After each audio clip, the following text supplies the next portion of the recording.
welcome to Good Grief, the podcast dedicated to demystifying and destigmatizing grief with compassion and humor. I'm Nikki, I'm an end-of-life doula and a grief coach in Columbus, Ohio. And today, another special guest episode. I feel like I've had a lot of these lately.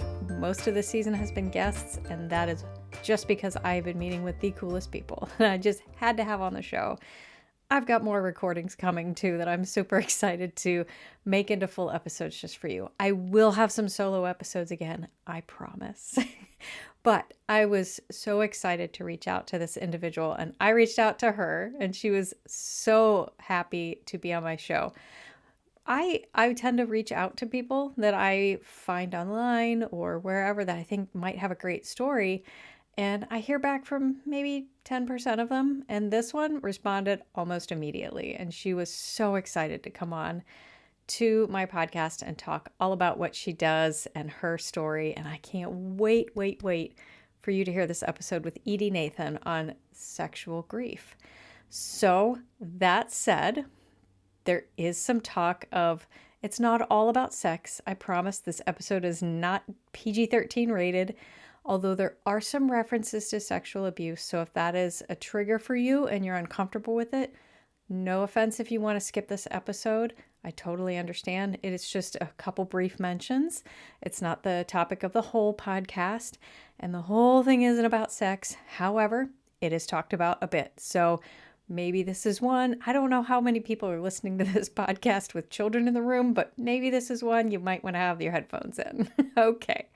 So that said, if you want to help support me, I would greatly appreciate it. You can go over to patreon.com/Nikki the Death Doula.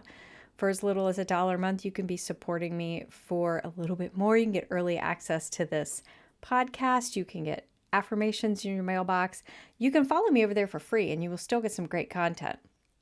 But at the higher tiers, you get more stuff. If you want to be a VIP, you get a free coaching session every month from me. I would love to help some of you out. So please head over to patreon.com/Nikki the Death Doula. And if you want some merch, you can check that out at nikkithedeathdoula.com/podcast. All sorts of great stuff there about this show, past episodes, merch, resources. Go check it out. But that's not why you're here. You're here because you want to hear my conversation with Edy Nathan. So without further ado, we'll get right into it. Hello, ladies and gentlemen. Thank you so much for coming back this week. I am super excited to have another great guest episode, and I am very excited for my guest this week. This is a topic I've been itching to get into for quite some time. Never had the balls to really do it myself, but now I have somebody who has the balls and the knowledge. So, Edy Nathan, I'm going to give you a moment. I would like for you to introduce yourself a little bit to my listeners. Tell us about you and why you're here today. You know, there's a point in people's lives where something wakes them up and it's just nags at you. And it's just, I have this wonderful magnet on my refrigerator and it's a pirate's chest. And there's a button that you push. And when you push the button, it goes knock, knock, knock, knock. And then it says, let me out of here. And so I'm here because I've felt that way. And I think that people feel that way when they're feeling stuck in their grief, in a way that they've been living their lives, maybe because they haven't even felt that they've got choices. And so that's a little bit about like why I do this work. Okay. I am a survivalist. And what I mean by that is that I've experienced traumatic events that have forever changed my life and that have brought about a grief reaction. And I would say that most people don't think of it as grief. They think of it as trauma. They think of it as an experience that, yeah, forever changed them. Sadly, many clinicians will dive into the event that one experiences or what the result is of that experience or event, which is sometimes anxiety or depression or incredible fear or rage or, self-loathing, Mm-hmm. right? And those are certainly ways that we have all experienced a result of an event that forever changed us in different ways. However, what I realized is, as a working in grief and the grief that is the result of a loss of a loved one, that it became my idea of grief and what happens when we get stuck in it, that there's usually a bigger story. And Yeah. so I'm here to talk about that bigger story that I am now calling the sexual grief effect. Oh, yay. I love this. And I'm just so grateful for you and what you do and being brave to share this subject because like you were saying before we started recording, I'm always out here saying we're just not talking about death and grief and God knows we're not talking about sex either and any of that. So, yeah. So tell us a little bit about what it looks like for you now. Like what is it? What is your practice and how are you helping people? The sexual grief effect is a culmination of a lot of years of working with people who carry their wounds and sometimes become their wounds. And what I've realized is also because I'm a survivalist is that I didn't want to be what happened to me. I wanted it to be a sliver of who I am that informs how I decide to live. And that's, I thank love you. that. Yeah. Because otherwise it was going to make me crazy, crazier than I, already am. Because frankly, I think we're all just a little tiny crazy. We need a little bit of that We edge, all have a little bit of crazy in right? us. A little bit crazy. So, so the, the the issue though is how for me as a clinician was how was I going to help people find their own voices in expressing that which we didn't have words for.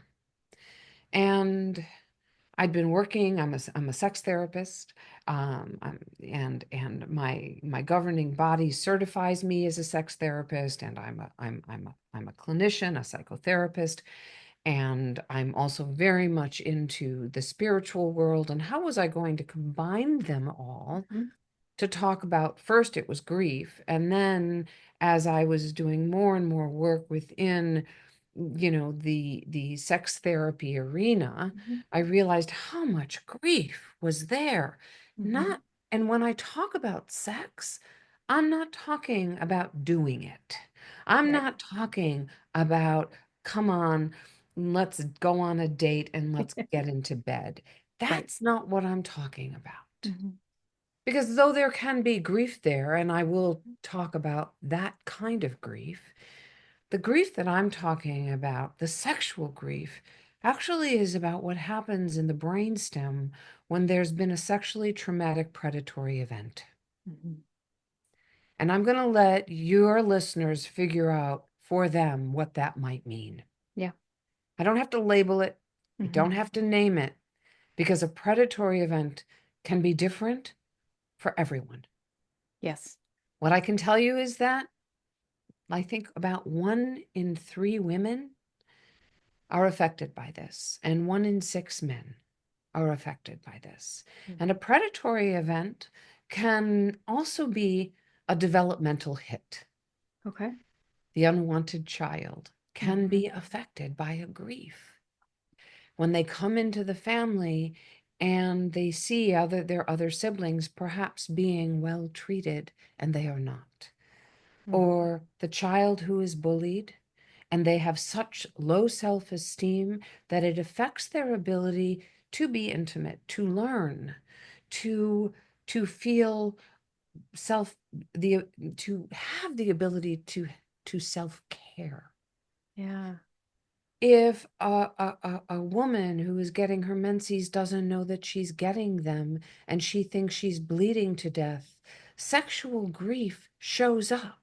Mhm. And And for the guy whose first sexual experience and his anxiety overwhelms him and he's not able to perform, Mhm.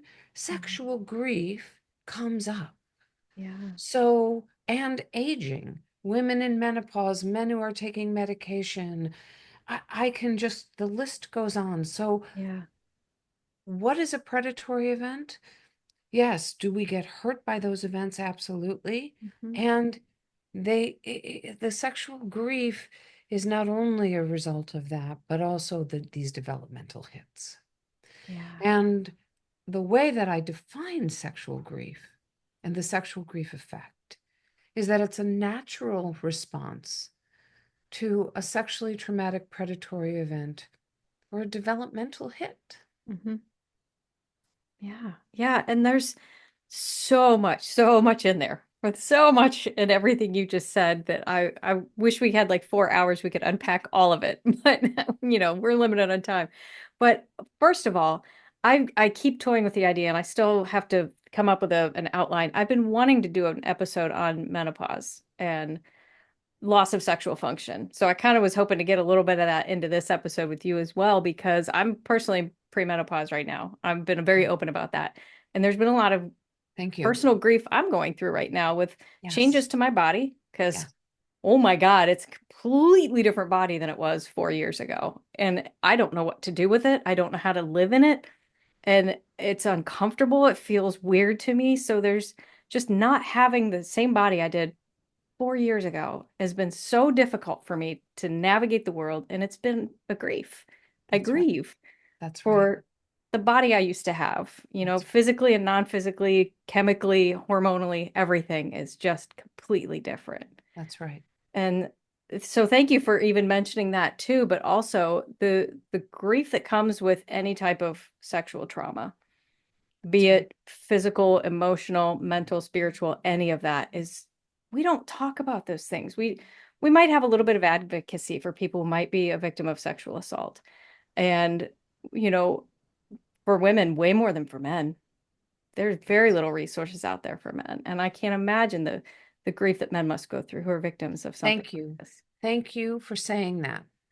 Thank you. Yeah. Because, yes, I mean, historically, at least we as women have women to sometimes talk to, friends, men, Hmm.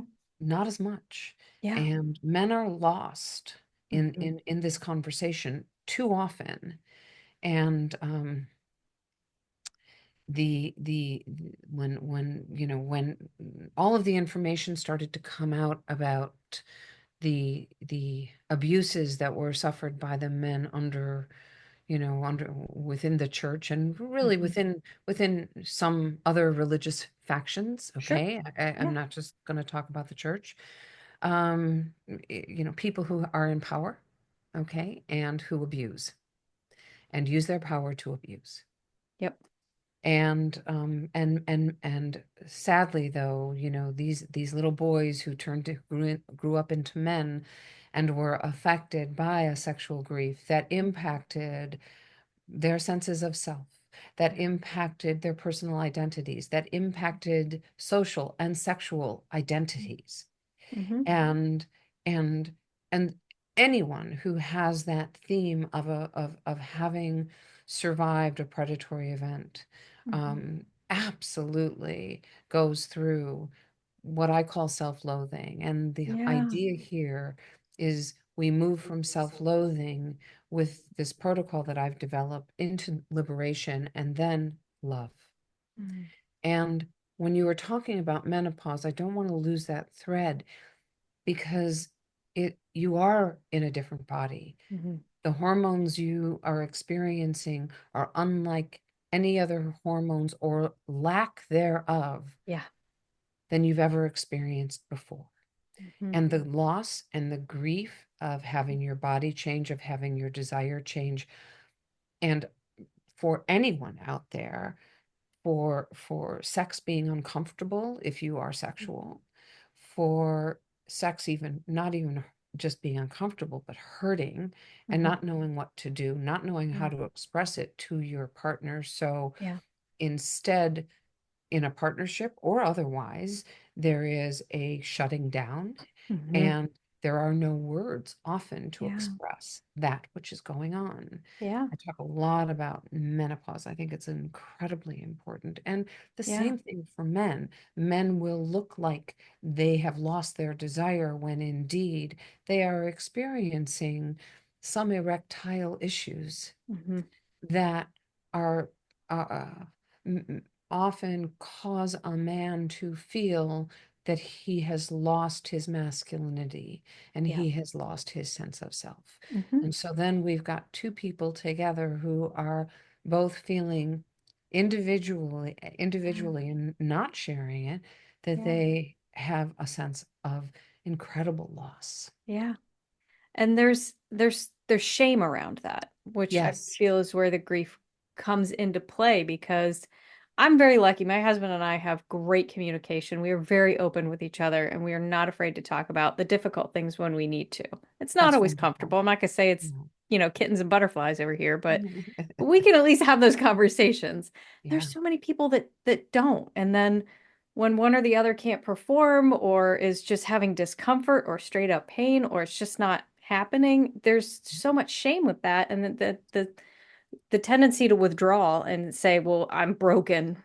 Something is not right with me. And then grieving that you that didn't have that issue two That's years exactly ago. right. That's right. And the yearning, I often will refer to grief as a yearning and a hunger for Hmm. that which we can't get back. Yeah. And, and what is interesting about this entire conversation, and I really appreciate your honesty here, is how difficult it is so often to communicate to a partner what is going on, how Yeah. you are feeling, how one is feeling. Hmm. Perhaps memories for someone who's been a survivalist, that they've been able to put down for years all of a sudden start to come up and Yeah. they don't know what to do with them and they don't know how to communicate Yeah. what's going on. And there's a sense of being imprisoned. Hmm. And that imprisonment is like it's as if they feel it, and I have felt this way too, as if whatever is going on is holding you hostage. Yeah. That's exactly how I feel almost every day. I feel like I'm trapped in a body that's not mine and I don't know how to get out of it and into Like mine who again. am I, and who and who stole me from me? Yeah. Yeah. Yeah, Right. exactly. Oh my gosh. So, yeah, thank you for diving into that a little more. It's interesting because I've never been a super open person about private things like that, but since I've been doing this podcast, I've seen how it helps people to just talk about the achy things and the things that we don't want to talk about. So I've become way more open about it. Yeah, well, And I just, it's wonderful that you're doing that, Nikki, because it allows people Mhm. to be given the permission that they need. And really, when I talk about sexual grief and the sexual grief effect, and I talk about, moving from self-loathing to liberation to love, that self-love is really, really hard. Yeah. And I kind of I replace shame, the idea of shame, with the self-loathing, because we tend to use shame so much. And sometimes when we use a word and an idea over and over and over again, we kind of become a little immune. And Yeah. so the self-loathing is a framework that I'm ascribing to in this moment. Hmm. And when someone feels the shame, it is about who they are. And Right. it's the same thing about loathing. It's about Yeah. who you are. And how do you break out of it? Yeah. Especially, you're going through a developmental process. Yeah. It's part of life. It's part of our development. We're Hmm. born, they cut the cord, and we go through life, and this is unavoidable, Yeah. right? It's not a choice, No. and it's not it's it feels like it's being done to Hmm. us, but it's nobody's fault. Yeah. Yeah. So there's what's different in the developmental piece sometimes is there's no one to kind of look at. And even if you wanted to blame, it's like, no, this is just part of it. This is just part of the aging Hmm. process, which Yeah. has its own, you know, certainly spectacular aspects Hmm. of grief. Right. And like, like I said at the beginning of this, we both agreed these are things we don't talk about. And like, I knew what menopause was. I remember watching sitcoms in the 80s of women in menopause, and it was all a big haha, Right. like, oh, I'm hot all of a sudden. Right. And my mom didn't talk to me about what she went through. She's like, oh, mine wasn't so bad, or, I didn't have this, had this. But she never really went into depth because those are conversations we don't typically have with our daughters, right? Yeah. I wish Yeah. we did. Yeah. I don't, no shame on her for not telling me. I don't know how comfortable I'd be telling my daughter what I'm going through right now if I had one, but we're not as open with our own family members. So we have to lean on our friends, maybe things we see in the media, which I always have like a small issue with that because when it comes to what I do as a death doula and working with people who are dying, they expect it to be like the movies because that's all we have because we don't talk about it. And it is so not like that. That's right. That's And right. menopause is not like those sitcoms in the 80s. It's not funny and it doesn't wrap up in 30 minutes. No. And it doesn't wrap up in 30 minutes with two With commercial the breaks. violin thing at You the know? end and a motivational speech and then a commercial for laundry That's detergent. right. It's not That's like right. that No, at it's not all. like that at all. Yeah.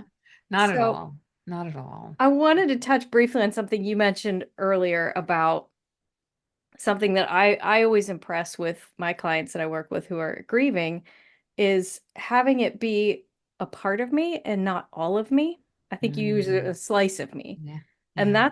that's the struggle I find people in with grief and helping them get to that point where it's not them, but it's a part of, because we all know if this anybody who's listened to this podcast for more than 2 episodes knows that we don't get over our grief. Grief is there forever. Thank But you. you're welcome. It's Thank you. there's so much of that out there, like, oh, you'll get over it. You You'll don't. get over it. And when are you Yeah, going to get over yeah. it? Well, there's a timeline. No, there's Really? I didn't know that. yeah, no. There is no timeline. So if helping people get from that point where it's all of them to it just being the part of them that creates the new all of them, because you will be a new person after your grief. So talk to me a little bit about what that's like with taking something, even as big as a trauma or big T trauma or little T trauma, and shaping that into a part of you that doesn't necessarily have to be the whole you. Mhm. Grief is like your fingerprint. It's as Mhm. individual as you are. And no one is going to grieve, as you know, being the amazing death doula that you are. No one grieves or dies in the same way. They do it their way. Mhm. And knowing that,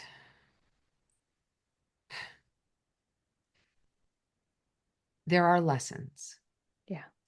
right? Grief teaches us a lot. And I like to say that grief is one of our greatest teachers if we allow it to be. And part of perhaps the slice is where it gets to teach us, because Mm. it can either inform our development or it can make us refute it and keep us just mired in quicksand. And Ooh. it just keeps keeping us down. Mhm. I like that. I've used the quicksand metaphor before because if you keep fighting grief, it's just going to suck you down even further. But if you That's just right. relax and learn to float to the top, you can work yourself out of that. Your grief will still be there, but you won't be That's right. sucked down That's into right. it. When I was 27, I lost my partner, and we were together for 2 years. And the first year, he was a traveling actor. I was in New York, and he was in Texas. And the second year, he was dying. Oh my gosh. And and at 27, not in a million years did I think I was going to be grieving the loss of this man who had taught me about love. And never in a million years did I think that I was going to change careers as a result of that. But Mhm. because of that loss, Paul is in everything I do. And he gave me this career. he gave me my entree into I've got to change the way people talk about it, Mhm. and I want to teach it as I learn it. Yeah. And so he is part of my journey. One of the things I kept from him was his Timex watch, Oh, and it still whines and it still oh, clicks and it I love goes tick that. tock, tick tock, and I carry it wherever I go. And I say that because I could tell that story and you could not smile, or I could tell that story and you could say, wow, Hmm. like Paul informed Edy's next steps. Hmm. And would I want him back? Yes. And yet I pay what I lost for. And that's my slice. Yeah. Oh, I love that. And thank you so much for sharing that with me. I I love to find those stories, and I have one as well. My brother died 10 years ago now, unexpectedly, and his death informed a lot of the grief work I do now. And I don't, would I still be where I am right now if he were still alive? I don't know the answer to that. I may have still found Mhm. my way to this place, but Right. I don't know the answer to that. But everything I learned in my process after he died has helped me to help others. It's helped Yes. me start this podcast. Like it's half the reason I started this Mhm. podcast was, oh my God, nobody talks about grief. And then when you're faced with it, you don't know what to do. I can't tell you how many times I sat back and said, I must be crazy. Yeah. Nobody's ever felt what I'm feeling right now. I'm Yep. crazy. That's right. That's right. Everybody has felt what I have felt at some point. Maybe not everybody, but Yeah. everybody's had a loss has felt That's something. Yeah, I call them the big G's and the little G's, and I talk about them in my book, It's Grief.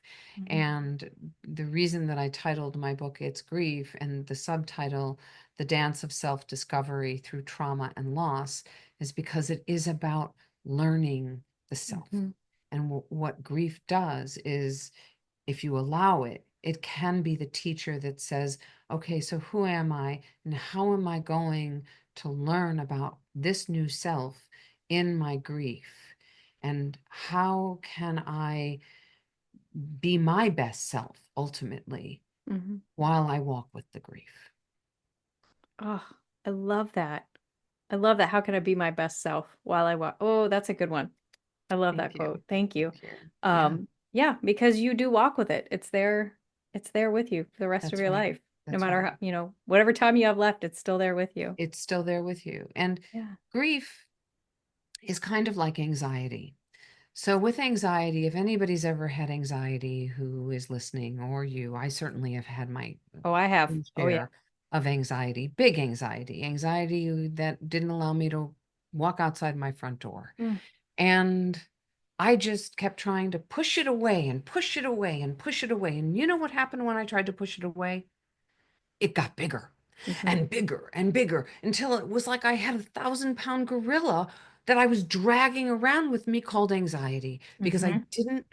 didn't step into it. Yeah. And when I stepped into it, when I started to acknowledge it and say, okay, I know you're here, I'm going to start to listen. Yeah. You know what happened? It started to get smaller and smaller. Hmm. And I started to be curious and I started to have some empathy for myself that that's what I was going through. Yeah. And then I developed a rapport with the anxiety. Everything that I just laid out is part of my liberation protocol. Mm. And they are actually kind of taken from the strategies used for hostage negotiation. Interesting. Ooh. Yeah, Okay. I can see that. Yeah, our grief does hold us hostage. that's exactly right. And so does Got it. sexual grief. Yeah. And so this liberation protocol is, my own version of the strategies that are used and were created by Chris Voss, who's a magician when it comes to hostage negotiations, and realizing my clients and the people I speak to around the world are held hostage by their experiences and the events that we've been talking about today, whether it's menopause, whether it's a predatory sexually Mhm. traumatic event, Mhm. whether it's grief from the loss of a loved one, we are held hostage for a minute, for a day, for an hour, for Mhm. our lives. And Yeah. how do we break out? Oh, oh my gosh. Thank you. I've never thought of framing it that way. That is, ooh, that's gonna sit with me today. Oh, Oh, yeah, I'm gonna have to journal about that thank you. later. 'Cause I love that. Yeah, thank you. So I'm curious, you've suffered losses, obviously, and you've been teaching all about this. You've written your book. Why sexual grief? Mhm. It started, it actually started with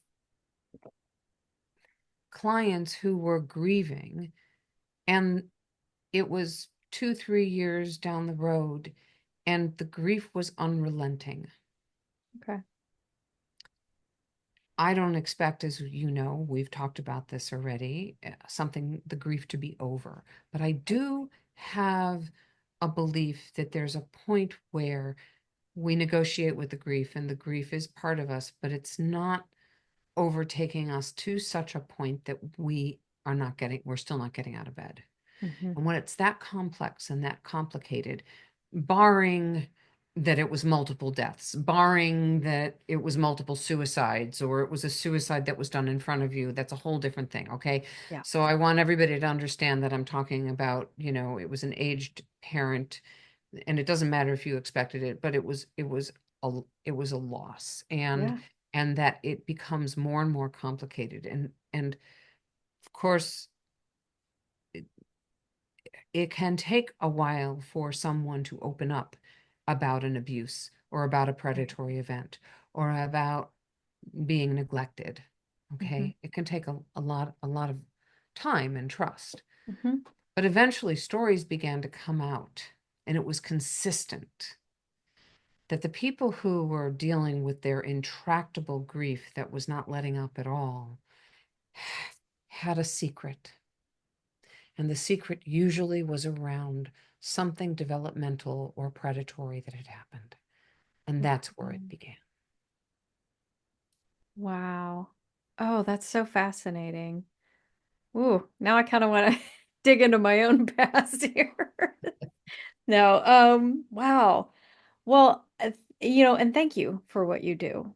That it's so important to uncover those things. And there's, gosh, grief and trauma and all of that and development, like it's all just kind of meshed together. It is. It's all together. It's all And together. Yeah. yeah, we tend to Yeah. treat them all very separately too. And again, part of the beginning of my journey into what I do is I didn't realize I had unresolved grief. Mhm. And I thought I was having a nervous breakdown or some type of mental health crisis. And by about my third or fourth counselor I went to, somebody finally said, I think you're grieving. Mhm. And we started talking about it. I was like, oh my God, I am. Yeah. I Yeah. had no idea once I realized that's what it was, I could treat it as such That's and, right. learn to adapt to my new life. And it was just eye-opening to me because I was thinking about this one thing I was dealing with. I had no idea that this was part of it because they're all Mhm. meshed together. Oh, Mhm. Mhm. thank you. Mhm. And thank you for sharing that. I noticed that as you were talking, even the color of your face changed, and you got a little rosy there. Hmm. And the fact that that emotion, those emotions come up, Hmm. are really heartwarming, because it shows that we can always grow, and we can always Yeah. be illuminated, and we can sometimes really be surprised by what's going on. And Yeah.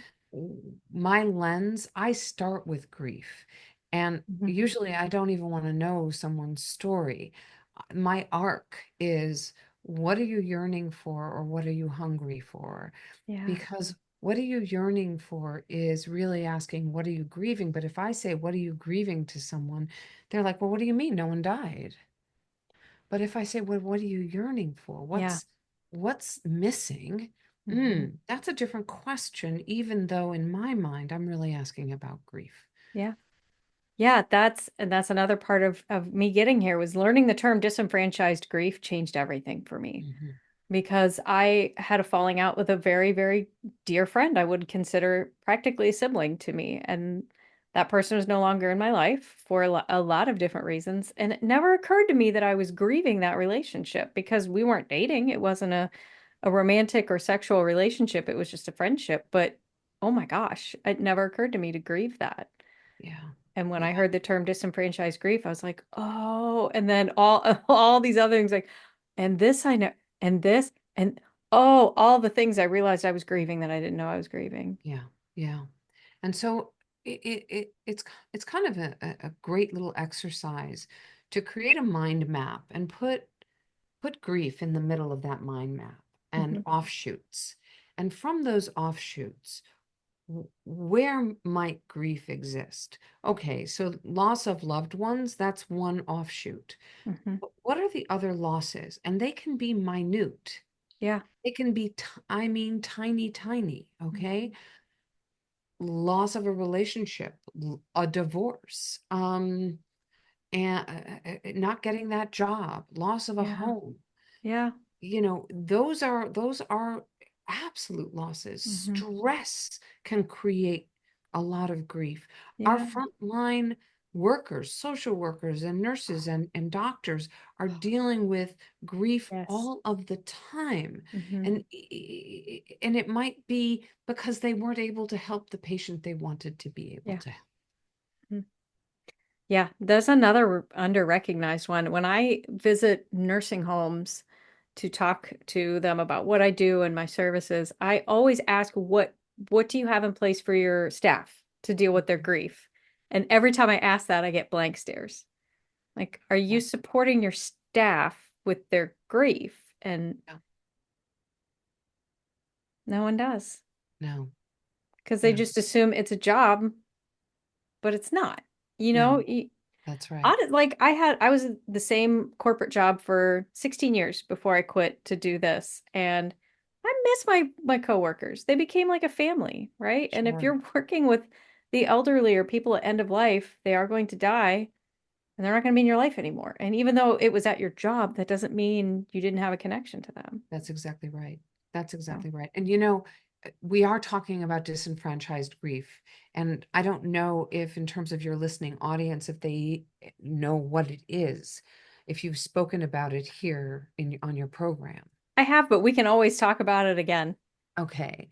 So I believe it was Ken Doka who created the term Mhm. disenfranchised grief. And it was the brilliant, brilliant, because what he did is he opened up a world for people to understand that there may be grief is all around, but sometimes there are not socially acceptable modalities where people think grief would exist.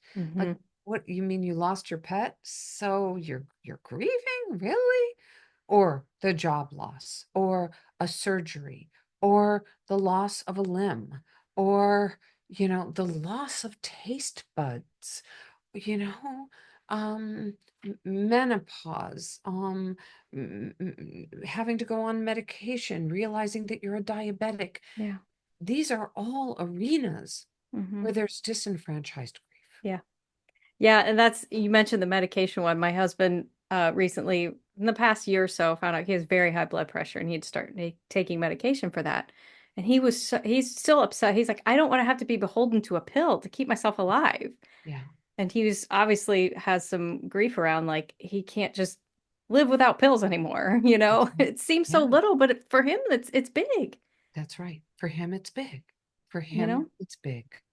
And For believe it or anybody. not, we can there there are people who um, might get a bad haircut, and that actually might result in a grief because Uh-huh. the way they see themselves Hmm. is not doesn't reflect. And so when I talk about small little stuff, Oh yeah. if it can be even something Yeah. like that.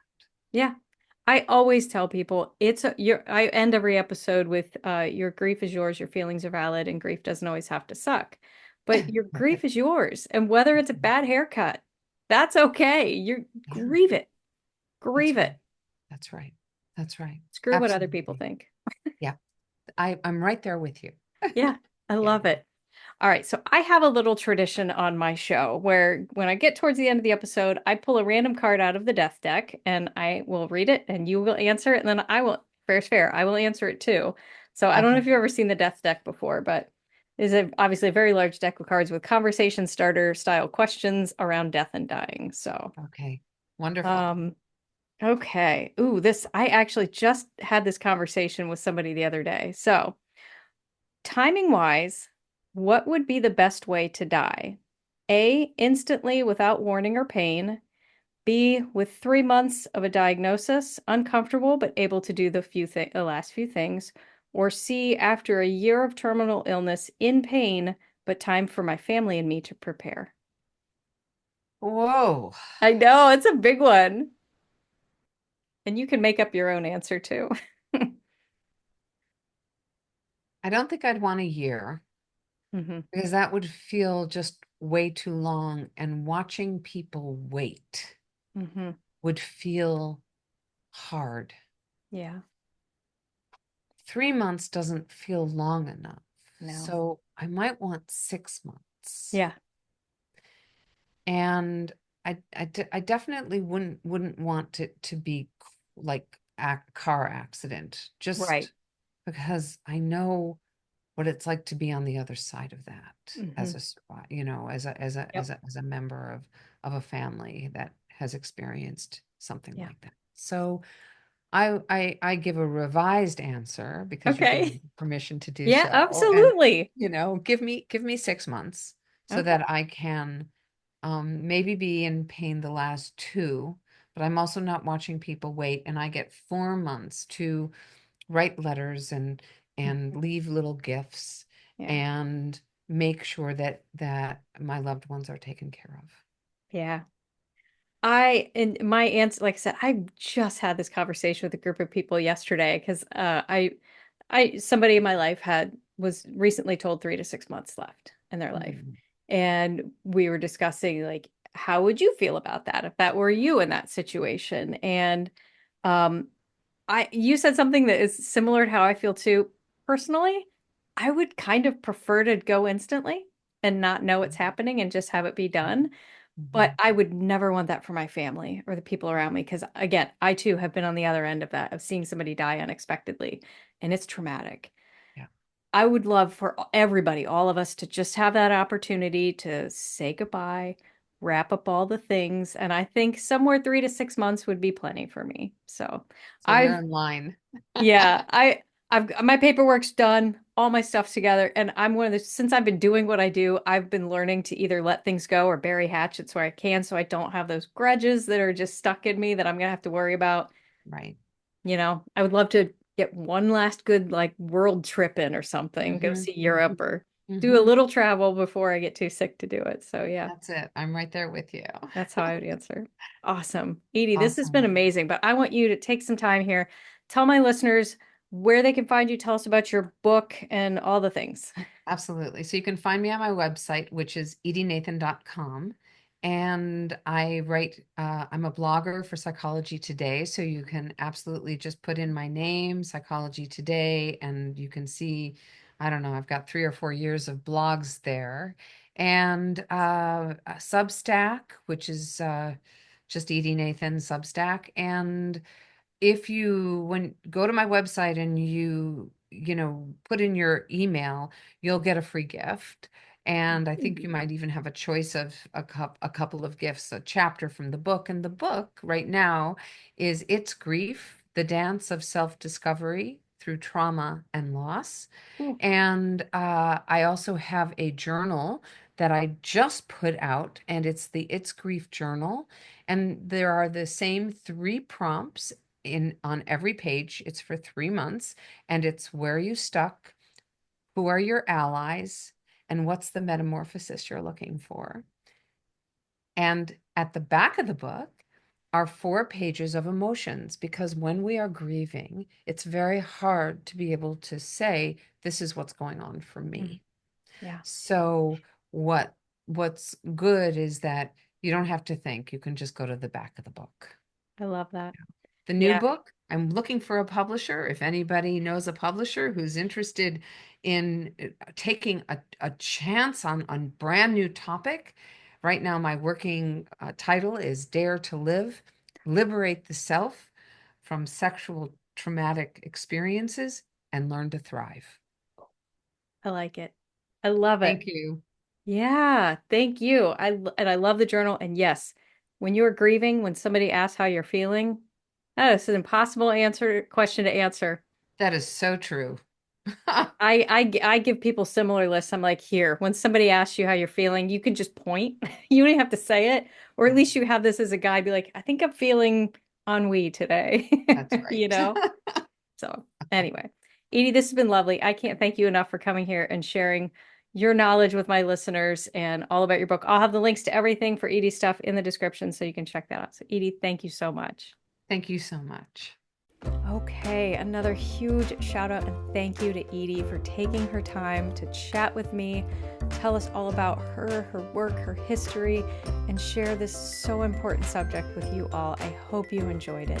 If you did enjoy this episode, please leave me a rating and a review. If you're on Apple Podcasts, just put in a couple quick sentences on why this episode or why my show resonates with you. That's the best way for more people to find me. If you want to support me a little bit deeper, patreon.com/Nikki the Death Doula. You can also find me on Substack. I'm not really doing the social media anymore, so you can go to Substack and find me there. I have a newsletter I send out twice a month with some information, resources, all sorts of great stuff there. You can get added to my newsletter list. And if you sign up on my website for my newsletter, you will get a little notebook, a little booklet with some information on how to help people who are grieving. You get some great free stuff there too. So that's NikkiTheDeathDoula.com. If you would like to be on my show, or if you have a story you would like to hear about, please let me know. You can do all that there. I've got a thing at the top that says podcast. Great information there. You can reach out to me through there, anywhere else on my website. Thank you so much. And I hope you have an amazing week. And remember, as always, your grief is yours, your feelings are valid, and grief doesn't always have to suck. Good Grief with Nikki the Death Doula is produced by Nikki Smith of Nikki the Death Doula LLC in Columbus, Ohio. Nikki the Death Doula LLC is for consulting, education, emotional support, and guidance, and is no way considered a funeral establishment or licensed mental health establishment. Scripts, editing, sound design, literally everything with this podcast is done solely by Nikki Smith of Nikki the Death Doula LLC, with the exception of the music. The music is Cheery Monday by Kevin MacLeod.